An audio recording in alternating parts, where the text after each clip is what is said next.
what's good YouTube? The web is not good. Welcome back to my YouTube channel. Welcome back to my Facebook page. You understand? I don't know who wanna repeat, but cannot go on Facebook, just press the follow button. Cannot go on YouTube, just press the subscription button. Understand? So that my updates is pisa. You understand? My hot updates. Anova nemandiri in the blog renika, blogger renika. You understand? Dinizim celebs amangwane. You understand? So guys, today I wanna talk about Anyamo boys. Ninya post Vecco Luppa. You would send. You understand? So if it's obvious, maybe please like, comment, share, subscribe my YouTube channel, and follow Facebook. You understand? So guys, we all know there's this person who's trending. Not the post Vecco Luppa, and he's the owner of our Diamond Immigrations, and he's the one again with our own and our favorite couple. It is you want my passports. We are talking about Nyati Cubit, Nan, Nemkadzwake, you understand? So you guys, I'm playing this issue with trend. Like, to cut the long story short, maonero angu inini chingave chiri chakonzesa dispute here is because of Nyati family. Chekutanga, why ndikudaro?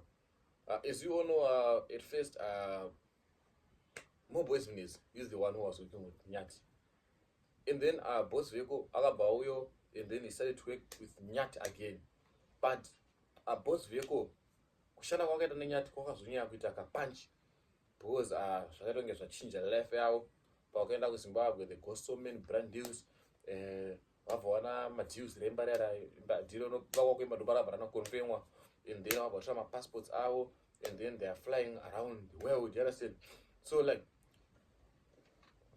vakazongoita mwari wana Nyati at last, you understand? And then to my point, like kumaonero angu inini hazvinonyanya kufadza Moreboys, since Moreboys ari kudawo macredits ekuti ndiye akatanga naNyati kubva muukutu muukuku, ndiye akaidentifya kuti vananyati vari kutambura, ndiye akaita kuti pave necontribution yekuti vawane mibhedha, vawane imba kubva muhoki maigara, this and that. And then inini hangu maoni ndakazviona like at first kuti this is not gonna end well. Like Moreboys pretended zvake kuti we are brothers, my bro, we're not even fighting, but deep down I knew it asikufadza.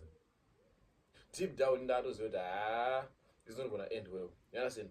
But I mean, Moreboys akangopretend awo isu choripo, this and that, you don't know how business works, you don't understand. Chazoita kanyaya manje kudai so nhasi Moreboys posted a video, in fact aisapost pekutanga achiti siyana nekubira vanhu mari dzavo, they are making fake visas, what, and inini chekutanga ndisati ndatombotaura kana ndaisa comment ndakati, is this boss Vecco Luppa?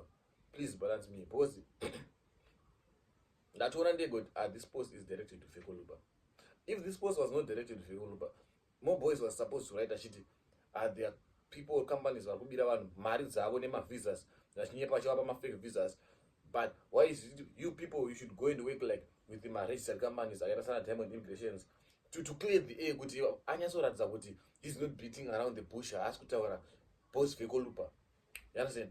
But manje zvanyatsobuda pachena kuti kuna vanhu vakabirwa mari vachinzi ma6000 chichichichi, and anyatsotaura zviri kuitwa naboss Vecco kuti hanzi muri kubira vanhu mari, like he was just like beating around the bush achita the evidences. My first question is, who is Moreboys? Mupurisa here anoita nezvechii? Ungenapi? Ari kupinda papi? Ungenapi? Ari kupinda papi pakubharwa? Like if someone is doing his or her own business, let it be. Zvichitanga siyana nazvo. How many people are scamming people each and every day? How many people are robbing people, daylight robber each and every day? But tikuzviona pagolf paper pakapfuura kuona munhu achibayiwa nebanga kana munhu achitorwa foni, hautaure. Siyana nazvo. Mind your own damn business. Yes, business is business, but the best business is to mind your own business. Ari kupinda papi like pakuti you people, I will help you from like maonero angu now. It's like akuda relevant. Maonero angu ni it's like akuda relevant. Like akuda maruwe ma credits kunzi he is the hero. He's the hero. Because like uri kupinda papi ini from nowhere nokoti vanesa vari kubirwa vari kuvhara mapassport, vari kupiwa mapassport ezvimuti. I'm going to help you bring the evidences, what same as vanhu vazopedza kutengesa madeals epabhondo vatengeswa madheza, like uri kupinda papi? That's my first question. Zvisine kuti boss Vecco iye munhu wachona waari kunange uri kupinda papi? Nekuti ndosapota umbavha, but it's like uri kuda kuita down for young one, though the same is like paakaita issue yake natight akavhiringidza business rake and vakaisana makoti. You understand? Iye Moboys now ari kuvhiringidza business remwe munhu. Nyange zvakanzi akada kuti haasi boss Vecco, whoever he is talking about ari kumuvhiringidza business rake. Iye paakaitwa zviro pagreat work yake nyaya yakasiyana makoti vakaisana tight. He sued tight. You understand? But iye ari kupinda pabusiness mamwe vanhu. He's entering other people's businesses. Like ungena api ari kupinda papi? That's the first issue. Chichitu abaita live achitaura nyaya iyoyo. Nyange live aindoita usimbe kuiona like nangozo ndo same yakutaura but chazonyaso ndo ntaura nezvenyaya ikanjoti boss Vecco avesa repost about that live video. Wakati I know kuti this live or this message is directed to my company. Like whatever he's talking about zvakadirectwa ku company yangu yeDiamond Immigration because he's the one out my papers. Hapana mwe munhu akanjira zvima papers or so long pesa. Hapana mwe munhu akashira nyekupa vanhu vafisas. Hapana munhu akachata nyekuyopa vamwe. So na boss Vecco like I really love or I like personality ya boss Vecco. Nyange zvakazonzi ari kuba nyange zvakazonzi ari kuita sei. I like how he handle things. You understand? Akatoti inini ndiri kutoona Moboys as my brother. You understand? You were supposed to come to me direct, then we talk about this first before you post.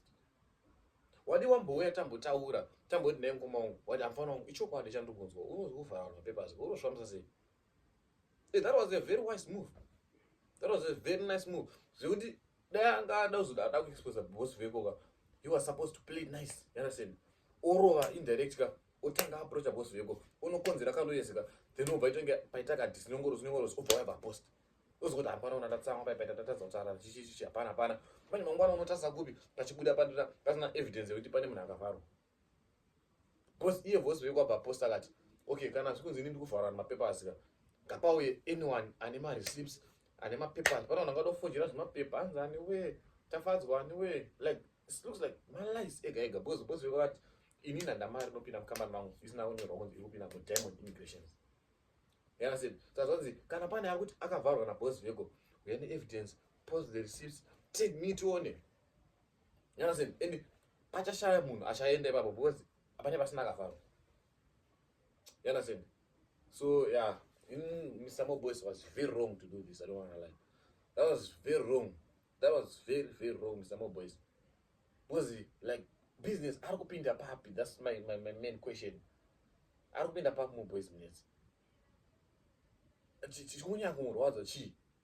Izvo zvanyasoratidza kuti ari kurwadziwa nekushanda kurikuita anzani kwakaita boss Vecco nenyati family. And anyasoratidza kubatikana and anyasoratidza kuti he's after boss Vecco. Even kana nyaya dzapera hapasina ushamwari, hapasina kuwirana, hapasina chibrotherhood apa. You understand? Hapasina because it's like Moboys is trying by all means to get the credit yekuti he's the one akasunda nyati family. Maonero angu inini. But behind that family there are so many people. But behind that family there are so many fucking people. Kuna Kim and Tanaka and they don't talk about them. Kuna na anzarani vanhu isawa ana Barnabas wakazoya mulife mavo pakuna vanhu isawa pazvinhu kuna singadotora mazita.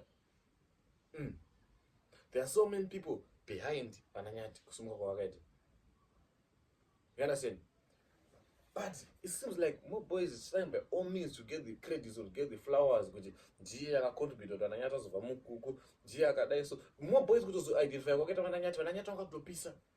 You can't go and work in on asingapisa. You can't go and identify on asingapisa. Kutozoziya ari nenyati family vanga vatova map already because of their real authentic lifestyle.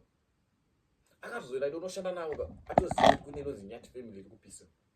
Understand? Vatotaimira kuti ndopane manumbers apa chirega ndo contributor. Nyaya yakazoti Barnabas marambira ataura kuti hapasina munhu achapa vananyati pakamera. Zvaicontributor nyaya Moboys. But takada kunyatsoona kumacalculations vananyati is a very big brand. Yeah.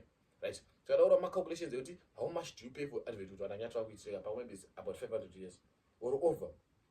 Or for brand ambassador new pamwe maybe 1,000 or 1.5. So even tundwakaropowa nemadonations evanhu wardrobe mbeda chichichi maybe anotombesa kana more than 100 years pako to work with that family. You understand? Munhu akatoonera kuti apane manambasa vashandisa vananyati vabva vashandovezwa vakaita ipapo then vananyati but they can't keep on holding ani matakachigakara anyara dzemwana wangati mwana nyara ndakaupa mazembe nezuro mwana adasvipa ground. They can't dump on Mpinga without to some passport or change your life out because you would talk change your life okay. They can't do that. Move on, my brother. Like every post I talk about Ananyat, you go comment section, down fight, you go, but all about this and that, you go. Like it's very wrong. It's very wrong. I mean, I don't know. But yeah, let's just know they'll settle their issue. You understand? Moreboys Munetsi. What he's doing is very wrong. Like business, in our boss we go no mira now.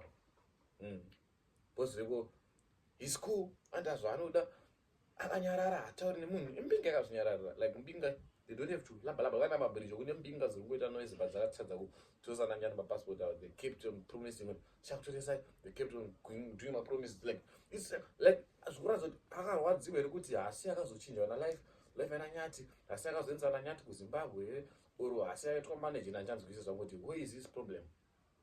And my last question is, ari kupinda papi? What is it benefiting? I don't want relevance. I don't want maruve nevanhu kuti Moreboys is the man. Ndiye anochinja zvinhu zvevanhu. Ndiye anofambira nyaya dzevanhu. Ndiye mutsvene gumi. Ndiye ega murume akuti vanhu vamufane kuvharwa. Submit all the papers to me. Submit all the evidence to me. This and that. Like, who are you? Just let it be. Just tell the people to go to the police and report. Why are you being the middleman? What are you? Sometimes you don't be hero. Passion. Uona shumba udomhanya unodyiwa neshumba. Uona matsotso unorira vanhu unourayiwa. So far say. So my advice to him is just stay out of people's business. Siyana nazvo wanaita life yavo wanaita vari kuita ikoko. Do whatever you're doing there. Because if you are not a konzera madramas, it's going to affect Nyati family business. It's going to affect Nyati family. Chekutanga, zvichaafecta brand Nyati family. Chechitu, zvichaafecta futi brand rako. Remember pakazepa na vhiki unonzi zvemafuneral police is scam. Akachaja, akatsamwa. Vakanetsana. Vakazoda kutanga kutaura naleta zvavo vatozonda pana nyaya. But angatochaja kuti pakazina taiti zvimachichichi zvebusiness zvavo. Akanetsana. Imagine dangari hanzonzo vanhu muri kubira vanhu muri kunyepa zvitunha chichi muri kuzvienza zviri muzvimatrailer. How was he going to feel? Scamming people, you're scamming people. You are not mad. But it's your business. You're not scamming people. You're doing your business. So now boss we got. I'm doing my business. Let me do my business in my own way. Do your business in your way. Where you know since it's your business. If it's my business, I will do it the way you notify the don't it. Boss, it is my business. You understand? So yeah, boss Vecco Luppa. Don't stop. Whatever you're doing, keep on doing best. Keep on doing your best. Don't stop. Don't be stopped, man. You understand? No, that could miss us, like, who am I to judge? I hope you enjoyed the video. I hope you enjoyed the video. If you enjoyed the video, please like, comment, share, subscribe, and channel. And on Facebook, I hope I will not share about it fast. If you complain, put it. If you are my YouTube fan, go and check out my YouTube, Prayers Makara. You will know it. This is fast, even my intro is faster, even my outro is faster. I'm not going to slow. So if I'm talking fast, it's a phone I come slow motion, boss. You know to end. I beg you, thank you for watching. If you enjoyed the video, please like, comment, share, subscribe my YouTube channel. Please follow, like, tell me down in the comment section. Fight, roll on in the comment section. Don't just rush. Like the people know man, I don't tuka on comment section. I mean, Zari can't take bitterness and or not on Boterania, or one of the more boys, you know, don't go to man, you know, Pindura. And don't see a Pindura. Was I not wait. So don't interfere in people's business. In blogging is my business. If you interfere in my business, I will kick your ingredient. I will reply you. Anyway, guys, thank you for watching. Please like, comment, share, subscribe. Please follow. I love you guys. Go and check out my vlogs, my blogs, and whatever I'm doing on my channels. My girlfriends, I post my vlogs. My girlfriend, I'm gonna send. So go and check it out and take care. I'll keep on giving up this, guys. I love you so much. Peace out.